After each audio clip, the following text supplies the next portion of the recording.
Okay. Screen show हो रही है। सही है। जितनी चीजें लिखी हुई हैं वो आपको प्रॉपर तौर पर आनी चाहिए। सही है। आप यूआई डेवलपर के लिए भी तैयार हो, आप वेब डेवलपर के लिए भी तैयार हो, फ्रंट एंड डेवलपर के लिए भी तैयार हो और रिएक्ट डेवलपर के लिए भी तैयार हो। सही है। ये चार पोजीशंस के लिए ये ऑल स्किल्स रिक्वायर्ड है। ठीक है। तो जितना ज्यादा हो सके, जितना जल्दी हो सके, कस्टम वाली जॉब्स पे इन स्किल्स को देखते हुए अप्लाई करते रहो, अब ज्यादा से ज्यादा। ठीक। दोनों क्लियर है। अब मुझे ये बताओ कि ऐसा कौन कौन है जिसको ऐसा लग रहा है कि फ्रंट एंड पे उसको एक्सपर्टीज की बात नहीं कर रहा, मजा आता है काम करने, रिस्पॉन्सिव डिजाइन में, यूआई बनाने में, ऐसा करने में किसको ज्यादा मजा आता है? अभी बात हो रही है कि दिल चाहने वाली आता है रिस्पॉन्सिव डिजाइन करने में, यूआई बनाने में। फंक्शनैलिटी की बात नहीं हो रही। नहीं, उसकी बात ही नहीं हो रही है ना अभी, वो तो है ही है। यूआई बनाने में मजा आता है, हाँ भाई ये एक यूआई है, वेब की रिस्पॉन्सिव करने में, ये करने में, चीजें वीजें लगाने में। अभी तो तुम हाँ बोल लेते।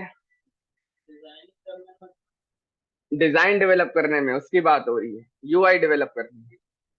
हाँ। एक काइंड ऑफ कह सकते हैं कि आपको ये डिजाइन दे दिया है, हाँ भाई इसकी ये स्क्रीन आपने बनानी है। मेरी बात समझ रहे हो? तो ये किस किस को दो इसमें मजा आता है, पहले तो ये बताओ। हैं? तुम्हें नहीं? तुम्हें क्यों नहीं? तो काफी नहीं है ना वो काफी नहीं है। फंक्शनैलिटी में मजा आता है, वो काफी नहीं है। आपने यूजर को पहले दिखाना है कि भाई मैं ये बना के दे सकता हूँ, डिजाइन से उसको पहले सेटिस्फाई करना है। हाँ भाई ये सही है। तो वो तो सही है, पर एक बात बता रहा हूँ कि जो यूजर इंटरफेस है जो आपने क्लाइंट को देना है ना, वो बहुत इंपॉर्टेंट है। सही है। वो बहुत इंपॉर्टेंट है। तो मैं ये बताना चाह रहा हूँ आज से हमारा एक किस्म का फ्रंट एंड का तमाम एरिया कंप्लीट हो चुका है। कोई चीज बाकी नहीं। कोई भी चीज बाकी नहीं। ठीक। तो हम मोबाइल एप्लीकेशन की तरफ जा रहे हैं। वो ये बताने का मकसद ये है कि जब नया नया बंदा उस पर जाता है ना, और नई नई स्क्रीन्स बनाने की कोशिश करता है और नए नए डिजाइन करता है, तो वो इस कदर मजे का है कि ये वाली चीजें वो भूल जाता है। अक्सर औकात जो थोड़ा सा सीनियर डेवलपर है, जब वो वेब से मोबाइल की तरफ जाते हैं ना, तो वो मोबाइल का हो जाता है। सही है, क्योंकि बहुत मजे की इसमें चीजें हैं। क्या है?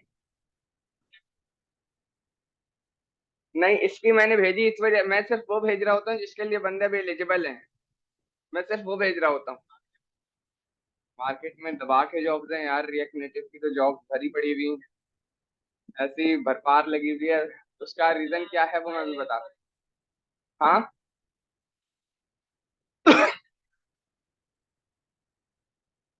तो बहुत है। ठीक है। हाँ।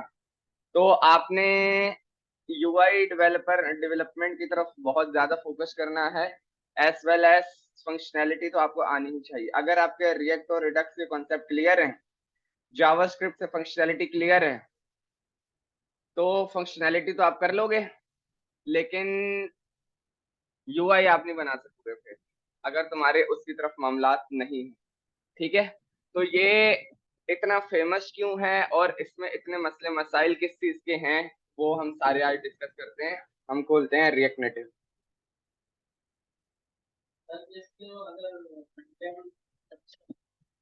इसका यूआई का बिल्कुल जा सकता है, लेकिन फिर उसमें वेब से उसका कोई ताल्लुक नहीं है, ये खास बात है। वेब से उसका कोई ताल्लुक नहीं। ठीक है।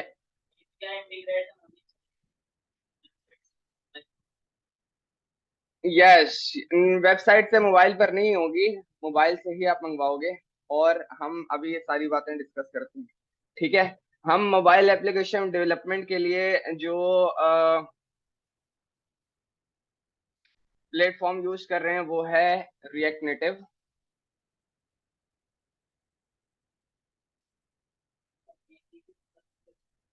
हाँ हाँ, वो सब मैं बता रहा हूँ। ठीक है, थोड़ा सा जो है ना, इसकी हम इसको डॉक्यूमेंट्री को पढ़ लेते हैं। ये क्या कह रहे हैं, react native. React native is a open source UI software framework created by Meta. Facebook का बनाया हुआ, पूरी फेसबुक की जो आपके पास एप्लीकेशन है वो कंप्लीटली रिएक्ट नेटिव पे बनी हुई है। कंप्लीटली रिएक्ट नेटिव पे बनी हुई है, तो ये तो बोलना भी नहीं कि उसका मुकाबला कोई भी कर सकता है, कोई नहीं कर सकता।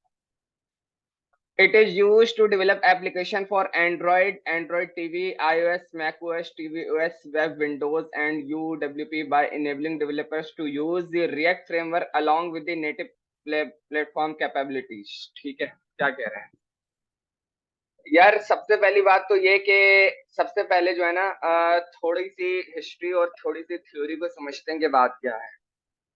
आपके पास मोबाइल एप्लीकेशन डेवलपमेंट के लिए प्लेटफॉर्म कितने हैं? दो, एंड्रॉइड, आईओएस। ठीक है, एंड्रॉयड डेवलपमेंट के लिए जब तक रिएक्ट नहीं आई थी, तब तक के लिए जो मोबाइल एप्लीकेशन डेवलपर था, Android, for Android based only, वो उसको आनी चाहिए थी एंड्रॉयड और कोटलिन। सही है, एंड्रॉयड के लिए जावा और कोटलिन। जिसको जावा और कोटलिन आती है वो एक mobile application Android based developer है। सही है, ओके। लेकिन mobile application developer for iOS based के लिए आपको आनी चाहिए थी स्विफ्ट। ठीक है, जो iOS की तरफ जाएगा उसको आनी चाहिए स्विफ्ट। ठीक है, तो अब ये एक दो बंदे हो गए। एक आपके पास सीख रहा है एंड्रॉयड के लिए जावा और कोटलिन, जो बिल्कुल ही एक अलग स्टैक है, और एक iOS के लिए सीख रहा है स्विफ्ट फॉर iOS पर्पस। वो बिल्कुल ही एक अलग चीज है, उससे इसका लेना देना ही कुछ नहीं, दोनों का आपस में। ठीक है, ओके। जावास्क्रिप्ट मार्केट में सबसे पॉपुलर और ठग करके जो ऊपर आई है, उसका मेन रीजन यही है। जो मार्केट में किसी से भी पूछ लो, अगर कोई सीनियर बंदा सही जवाब देने वाला हो तो वो आपको यही बताएगा कि फ्रंट हैंड हो, बैक एंड हो, डेटाबेस हो, मोबाइल हो, तमाम चीजें उस पर लिखी जा रही हैं, तो जिसकी वजह से वो ठग कर ऊपर आते हैं। आप मोबाइल एप्लीकेशन लिखोगे जावा से, पर बंदे का सवाल होना चाहिए कैसे। यहाँ तो बंदे जो है एंड्रॉयड और जावा के लिए एंड वो लिख रहे हैं, एंड्रॉयड डेवलपमेंट के लिए जावा और कोटलिन पे कोड लिखते हैं, आईओएस के लिए जो है स्विफ्ट पे कोड लिखते हैं, तो फिर हम कैसे लिखें उस पे भाई? ये एक अच्छा सवाल है। ठीक है, ओके। रिएक्ट नेटिव के जो इंजीनियर्स हैं, उन्होंने जो रिएक्ट नेटिव बनाई है, ठीक है, आप अभी रिएक्ट नेटिव पे कोड करोगे। ठीक है, तो होता ये है, अब इस बात को गौर से समझना, ये इंटरव्यू के मेन सवाल है। मैंने एक हेलो वर्ल्ड लिखा मोबाइल एप्लीकेशन का कोड। ठीक है, रिएक्ट नेटिव के जो अंदर कॉन्फ़िगरेशन है, जब आप इसकी हिस्ट्री के मजीद डिटेल में जाओगे तो होता ये है, रिएक्ट नेटिव का बकायदा एक सर्वर चलता है। ठीक है, रिएक्ट नेटिव जैसे आपके पास रिएक्ट का सर्वर होता है। जी, मैंने एक हेलो वर्ल्ड का कोड लिखा किस पर? रिएक्ट नेटिव पर। ठीक है, तो अब जैसे कि मेरे पास जब मैंने सेव किया, तो रिएक्ट नेटिव का आपके पास एक प्रॉपर सर्वर चलता है। एक होता है प्रोजेक्ट का सर्वर, जैसे रिएक्ट का होता है, और एक उसका रिएक्ट नेटिव का अपना पर्सनल सर्वर चलेगा, जो उसको कोड को एग्जीक्यूट कर रहा होगा बार बार। फिर जब आप डॉक्यूमेंट्स के जरिए आप उसकी डिटेल में जाओ, तो होता क्या है कि जब आपने एक जावास्क्रिप्ट पे कोड लिखा रिएक्ट नेटिव पर, तो वो पीछे क्या करता है, फॉर एंड्रॉइड पर्पस के लिए वो कोड अंदर पीछे जावा का सारा कोड एग्जीक्यूट हुआ है, वो उसको बताता है कि यूजर की तरफ से ये रिस्पॉन्स आया, तो वो जावा में कन्वर्ट करके आपको आउटपुट दिखाता है। सेम पर्पस के लिए फॉर iOS के लिए वो कन्वर्ट करके आपको उस पे जो आउटपुट दिखा रहा होता है, वो लिखा जावास्क्रिप्ट पे जा रहा है, पीछे कंपाइल iOS ही हो रहा है, पीछे कंपाइल एंड्रॉइड ही हो रहा है। सही है, हो गया इसका इसका। ठीक है, विंडो पे आपके पास सिर्फ एंड्रॉइड वर्क करेगा, आप अभी सिर्फ एंड्रॉइड ही पढ़ोगे। ठीक है, सेम बिल्कुल सारा प्रोसेस है। जब आप कोई मैक ऑपरेटिंग सिस्टम चलाओगे, तो उसके लिए मैक ऑपरेटिंग सिस्टम की अलग चीजें हैं। ठीक है जी, कंपैटिबिलिटी है। सही है, तो दोनों एक साथ नहीं चला सकते हैं, लेकिन कोड दोनों के एक ही लिखे जाएंगे, लेकिन कॉन्फ़िगरेशन दोनों की अलग अलग हो। एग्जीक्यूट एंड्रॉइड के लिए जावा और कोटलिन पर होगा, आईओएस के लिए स्विफ्ट पर होगा। लेकिन अभी मैं कुछ और कह रहा हूं, मैं क्या कहना चाह रहा हूं, अभी जो हम कॉन्फ़िगरेशन करेंगे वो एंड्रॉइड बेस्ड करेंगे। क्यों? क्योंकि मेरे पास विंडोज है, विंडोज एंड्रॉइड सपोर्टेड है। मैक ऑपरेटिंग सिस्टम होगा तो फिर आप रिएक्ट नेटिव का जो प्रोजेक्ट बनाओगे वो आईओएस कॉन्फ़िगरेशन के हिसाब से बनाओगे, क्योंकि वो विंडो कॉन्फ़िगर कर लो तो चला लेता है, अदरवाइज वो ऑपरेटिंग सिस्टम ओएस ही चलाएगा। ठीक है। हाँ, सिर्फ कॉन्फ़िगरेशन में चेंजेस है और भरपूर चेंजेस। जी, आई मैं दोनों पे करता हूँ। मेरे पास ये सिस्टम ऑफिस का है जिसपे मैं जिसको मैंने सेट किया हुआ है एक ऐसी बड़ी स्क्रीन से, और एक ऑपरेटिंग सिस्टम मेरे पास मैक का बिल्कुल अलग है। मुझे तो आपको दोनों पे देना होगा, आपको काम एक पे थोड़ी देना। जब एक प्लेटफॉर्म आपको तो हुआ क्या कि भाई एक प्लेटफॉर्म जब ये आ गया, जो एंड्रॉइड आईओएस सेम कोड पे आपको जब प्लेटफॉर्म दोनों दे रहा है, तो बाकी दोनों बैठ गए ठक कर ऊपर। हाँ, इसका हिस्सा है। सही है, मैं सारी चीजें बताऊंगा, सिर्फ कॉन्फ़िगर वही बताऊंगा, चीजें दोनों एक ही। ठीक है, तो बताने का क्या मकसद है, जब एक प्लेटफॉर्म से आपके एंड्रॉइड आईओएस दोनों मैनेज होने लगे तो वो दोनों बैठ गए और ये टॉप रेटेड हो गया, और अभी तक है। फ्लटर में मसला ये है वो सिर्फ एंड्रॉइड बेस्ड है, सिर्फ एंड्रॉइड बेस्ड है। यस, आप जाके चेक कर लें। सही, बिल्कुल नहीं है, परफॉर्मेंस बेस्ड इसके मुकाबले की है, लेकिन लेकिन ये दोनों प्लेटफॉर्म वाला, तो हमें तो एक चीज से दो चाहिए ना। आपने आपने परफॉर्मेंस देखनी है, आप फेसबुक देख लो भाई, आप फेसबुक देख लो, सीधी बात है। ठीक है, तो अब हम आते हैं इसकी, आपने इसके लिए कोई बुक नहीं देखनी, कोई ट्यूटोरियल नहीं देखना, सिर्फ आपने मेन इनकी वेबसाइट पे जाना है। क्योंकि मैं आपको फिर बता रहा हूँ कि इसमें चीजें जो हैं हंसते खेलते अपडेट हो जाती, हंसते खेलते अपडेट हो जाती। नहीं तो मैं हेल्प भी करूंगा ना, हंसते खेलते अपडेट हो जाती हैं। ठीक है, तो अच्छा, हाँ, यस, और दूसरी बात, इस पर काम सिर्फ वही कर सकता है जो फंक्शनैलिटी में और एरर हैंडलिंग में बहुत पक्का हो। ठीक है, क्योंकि आप आपके पास इसमें इस कदर इसमें मसले भी है ना, क्योंकि जाहिर है एक प्लेटफॉर्म आपको दोनों चीजें दे रहा है, तो वो आपसे स्मूथ वर्क करने की जो है ना, आप उससे तवक्को नहीं रखना। स्मूथ वर्क करेगा जब आप उसकी सारी चीजें सॉल्व करके दोगे, और फिर ऐसा मक्खन चलेगा कि फिर आप बोलोगे इससे फास्ट कोई नहीं। ठीक है, तो आपने आए इधर, और हम गेटिंग स्टार्टेड पर जाते हैं। सबसे पहले हम देखते हैं आप इस तरह की अब स्क्रीन बनाओगे, किस तरह की स्क्रीन, इस तरह की स्क्रीन। ठीक है,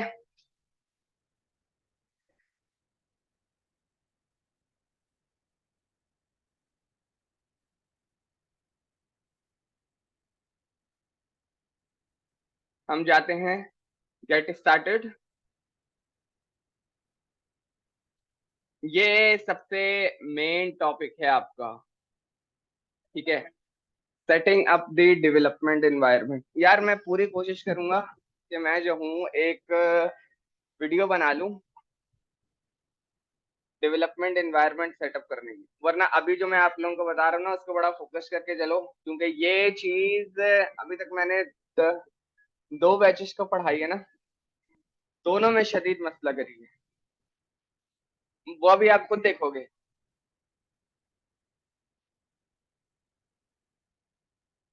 हाँ,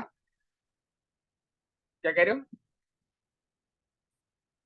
आपको अभी देखते हैं ना कितनी समझ आती है।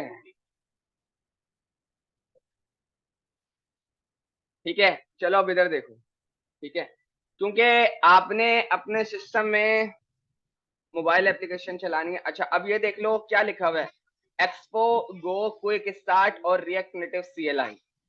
आपने एक्सपो की साइड पर बिल्कुल नहीं जाना। क्यों?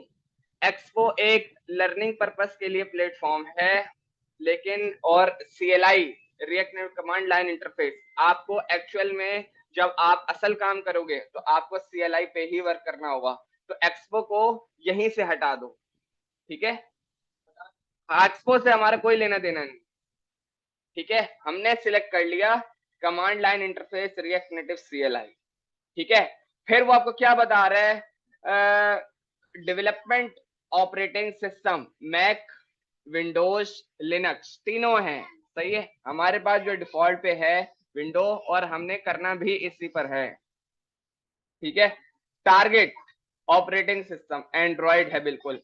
जब आप क्या करोगे, जब आपके पास मैक है, आपने और डेवलपमेंट ऑपरेटिंग सिस्टम में मैक को सिलेक्ट करा, टारगेट ऑपरेटिंग सिस्टम में iOS को सिलेक्ट करा। अब जो कॉन्फ़िगरेशन है वो आपके पास मैक ऑपरेटिंग सिस्टम के हिसाब से होंगी, ठीक है? हम फिर आते हैं, हम अपना ऑपरेटिंग सिस्टम सिलेक्ट करते हैं विच इज विंडोज, और देखो इसने फिर वो बता दिया Mac is required to build project with native code for iOS, you can follow the Expo go quick start. हमने इस पे नहीं जाना, हमने एंड्रॉइड पे क्लिक कर दिया। अब वो एरर जा दी, एरर तो खैर नहीं था, वो एक वार्निंग थी। ओके, अब आते हैं installing dependencies. You will need note the react native command line interface a JDK and Android studio. ये सारी आपके लिए रिक्वायर्ड चीजें हैं जो आपको इंस्टॉल करनी होंगी। हाँ, ये एनवायरनमेंट सेटअप आपने किसी ऐसे टाइम पर करना है जब आपको लगे अगले 4-5 घंटे तक लाइट नहीं जानी, 4-5 घंटे तक, जब आपको लगे अगले 4-5 घंटे तक इंटरनेट बंद होने वाला नहीं है, ऐसा ही है, ठीक है? ऐसा ही है। या तो फिर आपने ऑफिस में लगा के रख देना है, ठीक है? ओके, अब क्या कह रहे हैं, नोड जेडीके, सबसे पहले आपने आना है नोड जेएस, और यहां से आपने जो है जो रिकमेंडेड वर्जन है उसको इंस्टॉल करने है। सबसे पहले आपने अपना नोड को अपडेट कर लेना है, क्लियर है? अपडेट कर लेना है। अब मैं अगर देखूं तो मेरे पास कौन सा नोड हुआ है, नोड स्पेस -v 18.12 18.17 आया हुआ है, ठीक है ना? तो यस, आपने सबसे पहले जाके इसको अपडेट कर लेना है। नहीं करोगे तो कोई नोट स्पेस -v, ठीक है? नहीं करोगे कोई मसला नहीं है, रिकमेंडेशन बता रहा हूँ, ठीक है? कौन सा वर्जन है तुम्हारे पास? हाँ, 15 तुम्हारा तो चलो फिर अपडेटेड है, ठीक है? Okay, we recommend installing Node via Chocolatey a popular package manager for Windows. वो बोल रहा है कि जब आप नोड इंस्टॉल करोगे वो आपको साथ में चॉकलेटी करके देगा, जो आपकी एंड्रॉइड एंड्रॉइड की कॉन्फ़िगरेशन के लिए रिकमेंडेड है और जरूरी है। अगर मैं यहाँ पर इधर आऊं, CMD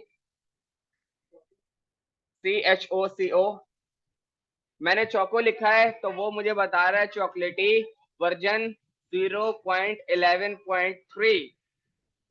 तुम्हारे पास क्या आ रहा है, not recognized as an internal command, हुआ भाई?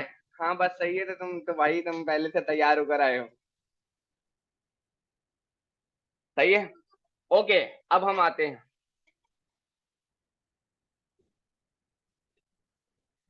हाँ नोड इंस्टॉल करके देगा। अच्छा, अब क्या कह रहा है वो, it is recommended to use LTS version of Node, latest latest जो रिकमेंडेड वर्जन है। If you want to able to switch between different version you might want to install Node via and, नहीं इस पे नहीं जाना, ठीक है? अब क्या कह रहा है, React Native also requires Java SE development kit JDK which can be installed using Chocolatey as well. वो बोल रहा है कि भाई आप अब किस पे काम कर रहे हो, एंड्रॉइड बेस्ड, एंड्रॉइड एंड्रॉइड किस पे चलती थी, किस पे चलती है, जावा पर। तो उसके लिए रिक्वायर्ड है Java software development kit which is this link. मैंने इस पर राइट क्लिक किया और इस पे चला गया, हाँ डॉक फाइल, ठीक है, तो ये आपके पास जेडीके के लिंक्स आ रहे हैं, ये आपके पास जेडीके के लिंक्स आ रहे हैं, सही है। तो अभी जो है आप इस पे अभी कहाँ जाना है वो तो समझ में नहीं आ रहा, क्योंकि इन्होंने तो लग रहा है कि डॉक्यूमेंटेशन अपडेट कर दी है।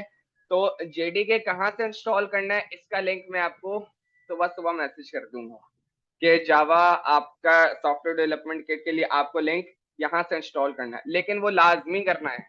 फिर उससे होगा क्या क्या वो अभी हम देखते हैं। ओके, सही है। ये ओपन एंड एडमिनिस्ट्रेटिव कमांड नहीं, ये नहीं चलाना। कहाँ पे? ये नहीं नहीं, इसको अभी नहीं चलाना है, सब वीडियो में रिकॉर्डेड है, ठीक है, कौन सी चीज करनी है कौन सी चीज नहीं करनी, सही है। तो आपने इसको बहुत सोच समझ के करना है, क्योंकि अभी कुछ चीजें आएंगे जो नहीं करने की, सही है। तो इसको बड़ा गौर से भी समझते रहो। ओके, अब वो क्या बोल रहा है, Android development environment, install Android studio, link दिया है, राइट क्लिक किया इस पर और इसको खोल लिया। आपने एंड्रॉइड स्टूडियो इंस्टॉल करना है, यहाँ कैसे क्लिक करोगे तो वो आपको एंड्रॉइड स्टूडियो इंस्टॉल करके दे देगा। जब एंड्रॉइड स्टूडियो इंस्टॉल हो जाएगा तो वो आपके पास कुछ इस तरीके से आएगा, दिस वन। मैंने इसको राइट क्लिक किया तो हाँ, अगर तुम करना चाहो तो कर लो, टाइम लगेगा इसमें भाई, स्पीड पे भी डिपेंड है, देख लो अगर लगाना चाहो तो। ठीक है, ये मेरे पास एंड्रॉइड स्टूडियो ओपन हो चुका है। हाँ, लिखो एंड्रॉइड स्टूडियो, एंड्रॉइड एनवायरनमेंट आ रहा होगा ना,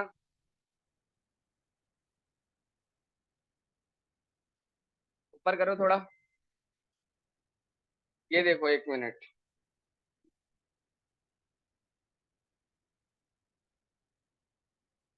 एंड्रॉइड डेवलपमेंट एनवायरनमेंट आ रहा है, इंस्टॉल एंड्रॉइड स्टूडियो,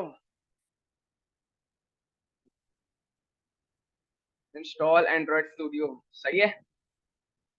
अच्छा ठीक है, अब हमारे पास एंड्रॉइड स्टूडियो इंस्टॉल हो गया है, ठीक है। अब देखो और गौर से, क्योंकि अब ये क्या कह रहा है, while on Android Studio installation wizard, make sure the boxes next to all of the following items are checked। बोल रहा है कि भाई एंड्रॉइड स्टूडियो इंस्टॉल करते हुए जो मैं आपको चीजें बता रहा हूं उन पे चेक लगा हुआ होना चाहिए। क्या मतलब, क्या कहना चाह रही है?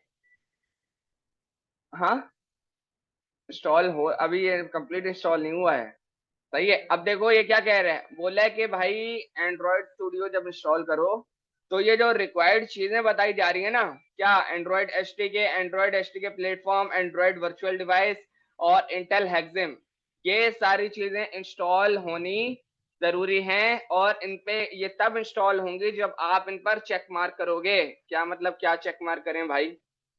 ओके, सबसे पहली बात तो चेक मार्क क्या करना है और बहुत सारी चीजें मैं आपको वीडियो में रिकॉर्ड करके दे रहा हूँ, ये आपने बहुत गौर से देखना है। मैंने अपना एंड्रॉइड स्टूडियो खोला और उसके बाद क्या किया, ठीक है, मैं ये राइट क्लिक पे मेरे पास तीन डॉट्स आ रहे हैं, आ रहे हैं, ठीक है। इसमें मुझे वो बता रहा है एवीडी मैनेजर, एचडीके मैनेजर, ये वो ये सब, मैं एचडीके मैनेजर के पास चला गया, ठीक है। अब अगर आप इधर आओ तो उसने बोला था एंड्रॉइड एचडीके, ठीक है, और एंड्रॉइड एचडीके प्लेटफॉर्म्स, मैं एचडीके प्लेटफॉर्म्स पर आ गया। तो आप ये देखो, अगर अभी इधर देखना इन तीनों बटन्स पर, सही है, इन तीनों बटन्स को तरफ देखना जरा, मैंने अगर किसी आइटम पे भी क्लिक किया मेरा अप्लाई का बटन इनेबल हो गया, ठीक है। तो आपने क्या करना है, जो मेरे पास अभी सिलेक्ट हुए हुए हैं, लाइक एंड्रॉइड 11 है, 10 है, 8.1 है, और स्क्रॉल करते करते नीचे मैंने आपको एचडीके प्लेटफॉर्म के सारे चेक बॉक्सेस दिखा दिए, इन पे क्लिक करना है, अप्लाई का बटन पे क्लिक करोगे वो आपको यहां से पूरी लाइन से इंस्टॉल करके देगा, यहाँ फिनिश दबाओगे इंस्टॉल हो जाएगा।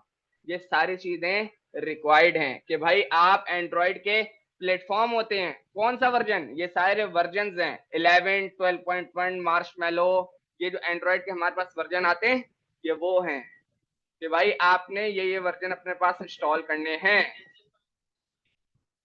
वो कर लेना, मेरे पास वो चला देता है। ठीक है, यहां तक क्लियर है? ओके। उसके बाद आप नेविगेशन बार में आओगे, एचडीके टूल्स पर। एचडीके टूल्स पर जैसे ही आप आओगे, अब ये वो सारी चीजें बता रहा है कि जो इसके लिए रिक्वायर्ड हैं। आपने सिर्फ क्या करना है, जो मेरे चेक्स लगे हुए हैं सिर्फ उन पे चेक्स लगा देने हैं। NDK side by side CMake हो गया, एंड्रॉइड इम्यूलेटर हो गया, ये देख लो Intel x86 emulator accelerator, HAXM installer. सही है, ये सारी चीजें मेरे पास हो गई। यहाँ से जो उसने पॉइंट्स बताए थे वो सारे मेरे पास रिकवर हो गए। ठीक है, वापस आते हैं, और मैंने क्या क्या किया हुआ है, बस ये सारी चीजें रिक्वायर्ड है मेरे पास। ठीक है, इधर से कोई चीज रिक्वायर्ड तो नहीं है? नहीं, इधर से कुछ नहीं चाहिए, कैंसिल। और मैंने इसको कर दिया यहाँ से क्लोज। यहां तक क्लियर है? ठीक है, क्या आहिस्ता आहिस्ता हजम होगा, लेकिन ये करना जरूरी है। ठीक है, ओके। अब उसके बाद आते हैं इंस्टॉल एंड्रॉइड एचडीके। ठीक है, ओके। वही उसने अभी जो खोला था एंड्रॉइड स्टूडियो, इनके पास इस तरह का खुलकर आता है, आपके पास भी इस तरह का आएगा। ठीक है, मेरे पास वो उस तरह का आता है। ठीक है, ऐसे सिचुएशन में जब तुम्हारे पास कुछ इस तरह का आएगा, मोर एक्शन पे क्लिक करोगे तो वो जो तमाम बटन्स थे जो मेरे राइट क्लिक पर आ रहे थे, वो तुम्हारे पास इनेबल्स हो जाएंगे। क्लियर है? अच्छा, क्या बोल रहे हैं, select SDK platform tab from within the SDK manager. दोबारा आते हैं।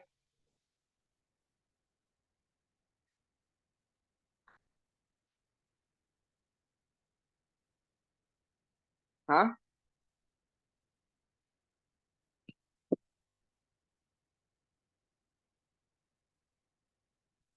एचटीके मैनेजर।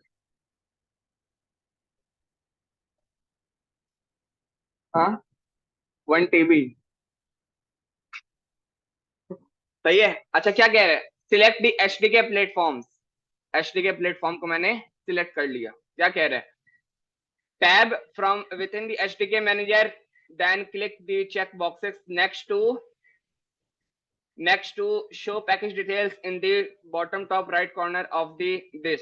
उसने बोला कि ये दोनों चीजें, एंड्रॉइड एचडीके प्लेटफॉर्म 33, एंड्रॉइड एचडीके प्लेटफॉर्म 33 किधर है?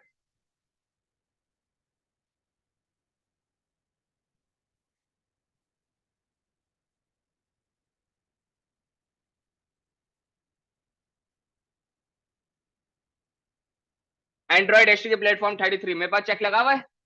उसने अभी मुझे वही बताया है, Intel x86 Atom 64 system image और Google API Intel Atom system image.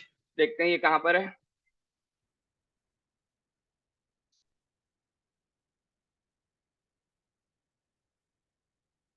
सही है, दिख रहा है? तो वो सारी चीजें जो उसने इंस्टॉल करवानी है, मैंने आपको वीडियो में रिकॉर्डेड करवा दी हैं। आपको ढूंढना या ज्यादा मसला करने की जरूरत नहीं होगी। क्लियर है? वापस आते हैं। ठीक है, उसके बाद क्या बोल रहे हैं, नेक्स्ट क्लिक दी एचडीके टूल्स। मेरे पास एचडीके टूल्स पर आ गया। ठीक है, क्या कह रहा है, tab and check the boxes next to show package details. Show package details पे मैंने क्लिक कर लिया, इस चेक बॉक्सेस पे। और बोला है look for the expand for Android SDK build tool. 33.0, 33.0 पे मेरे पास चेक लगा हुआ है। लेकिन तुमने किस किस पे लगाने हैं, जिस जिस मेरे पास लगे हुए हैं, जो जो मेरे पास चेक लगे हुए हैं। हाँ, ये सारे, ये देखो ना, Android side by side this this this this this, ये सारी चीजें आपने लगानी है। ठीक है, ओके। अब आते हैं, क्या बोला है, यहां तक आपका एटलीस्ट आपके जो सिस्टम के मामला थे वो यहां तक कंप्लीट हुए हैं। ठीक है, अब एक अलग लेवल के रोल हैं। अब एक अलग लेवल के रोल हैं। जावास्क्रिप्ट में वेरिएबल बनाते हैं। सही है, वेरिएबल में वैल्यू इनिशियलाइज करते हैं और फिर वो वहां पे उसको मिलता है। ठीक है, क्या कह रहा है, configure the Android home environment variable. सही है, The React Native tools require some environment variables to be set up in order to build apps with native code.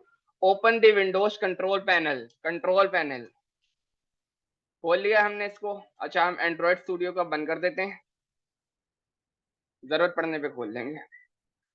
और यहां पर मैंने इसको कर दिया लार्ज आइकन्स, ठीक है। अच्छा भाई, क्या कह रहा है? Then click the user accounts और user accounts again. User accounts की तरह नजर आ रहा है? यूजर अकाउंट्स दिस वन, ये मेरे पास अकाउंट लॉगिन हुआ हुआ है जिसपे मैंने जो है अपनी सिस्टम को लॉगिन किया हुआ है। ये मेरा एक किस्म का सिस्टम का लॉगिन अकाउंट है, ठीक है। Okay, click on the change my environment variables. Change my environment variables,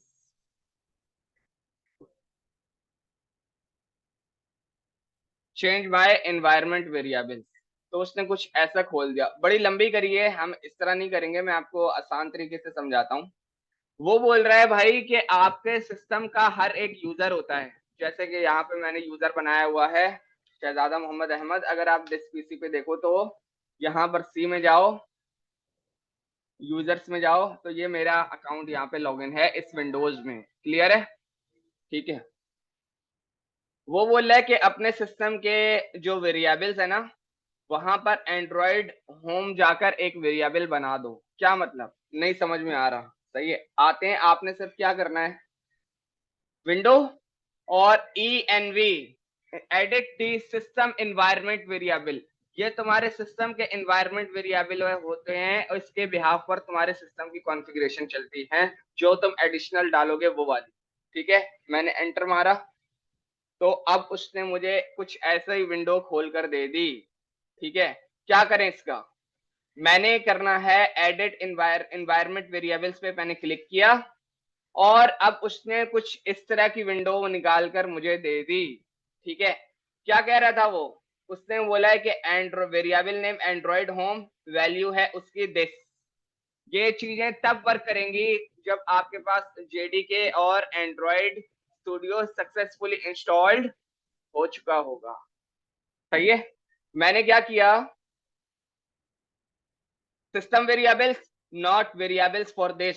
system variable की बात हो रही है। मैंने सिस्टम वेरिएबल पर आया, ये देख रहे हो मेरे पास एंड्रॉइड होम और उसके अंदर ये वैल्यू रखी हुई है। ये मैंने कैसे बनाया? ये मैंने ऐसे बनाया कि मैंने किया न्यू, और अब अगर यहाँ पे मैं तुमने यहाँ पे तुमने डालना है इसी तरह सेम एंड्रॉइड अंडरस्कोर होम, और अब इसकी वैल्यू में क्या आना चाहिए। ठीक है, अभी तो मैं इसको कैंसिल करता हूं। ठीक है, क्या लिखा हुआ है मेरे पास? ऐप डेटा लोकल, ये आया। मैं दिस पीसी और मेरे पास आया, मैं सी में गया, मैं गया किसमें, यूजर्स में गया, मैं अहमद में गया, मैं ऐप डेटा में गया, और उसके बाद क्या बता रहा है, आपने इधर से ही डायरेक्ट देखना है। ऐप डेटा के बाद लोकल में जाना है, लोकल में गए, उसके बाद एंड्रॉइड में गए, एंड्रॉइड में गए, एचडीके, एचडीके में गए।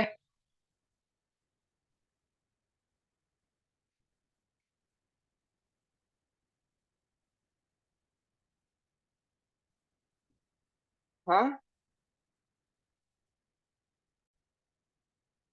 देखो, मैं अब इस फोल्डर में आया और ये जो नेविगेशन बार में लिखा हुआ था इसको मैंने कॉपी किया और मैं वापस आया जिस तरह इसने इसकी वैल्यू में पास किया हुआ है ना। अब मैं अपने एनवायरनमेंट वेरिएबल में आता हूँ। मैंने सपोज करो, देखो बिल्कुल मैंने वही वैल्यू पास की हुई है। आपने ये कैसे लिखनी है? न्यू पे क्लिक किया, यहाँ तुमने लिखा एंड्रॉइड अंडरस्कोर होम और इसकी वैल्यू में लिखा कंट्रोल वी, और ओके मैं नहीं दबाऊंगा, ओके दबाओगे तो नीचे वो ऐड हो जाएगा। ये सिस्टम के वेरिएबल्स आपने बनाने होंगे for Android configuration purpose. Same purpose आपका आईओएस के लिए होगा। कब? जब आपने आईओएस की डेवलपमेंट करनी। यस, ठीक है। हाँ, अभी हुई, एंड्रॉइड स्टूडियो हो गया। ठीक है, ओके और कैंसिल। ठीक है, अब आपके पास एंड्रॉइड का वेरिएबल यहाँ पर बन चुका है। आते हैं नीचे, और क्या कह रहे हैं। बहुत बड़ी है, अभी तो हो रही है।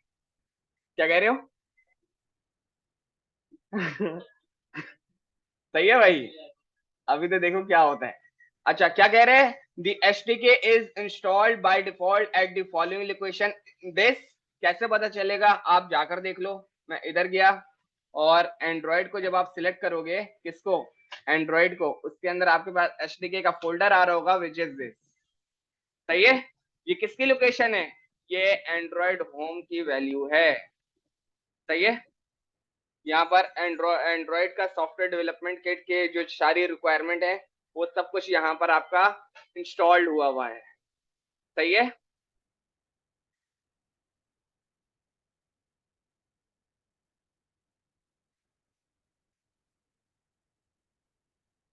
क्या कह रहा है भाई, open PowerShell, copy and paste this into PowerShell, verify Android home has been created. मैं आया, मैंने पावर शेल लिखा, विंडोज पावर शेल, और उस पर मैंने कंट्रोल वी किया। वो मुझे कुछ इस तरीके से बता रहा है। अगर आपके पास ये लिखा आ जाता है इतना बड़ा, दैट मीन्स आपका Android home successfully system variable में ऐड हो चुका है। मेरी बात समझ में आ रही है? सही है, हाँ, सही है, बस सही है ना। अब इसके साथ बाकी चीजें इंस्टॉल करनी होंगी, वो अब तुमने वीडियो में जाकर देखना कि कौन कौन सी चीजें, कैसी कैसी चीजें हैं। हाँ बस सही है, हाँ, अभी हो रहा है, अभी राज रहता है। सही है, ये देख लो नीचे तक भी हुआ हुआ है। ठीक, बिल्कुल इंस्टॉलेशन में जाएंगे। ठीक है, अब आपने अपना एनवायरनमेंट वेरिएबल चेक कर लिया, किसका, एंड्रॉइड होम का। Verify Android home has been added. Number 4 क्या कह रहा है,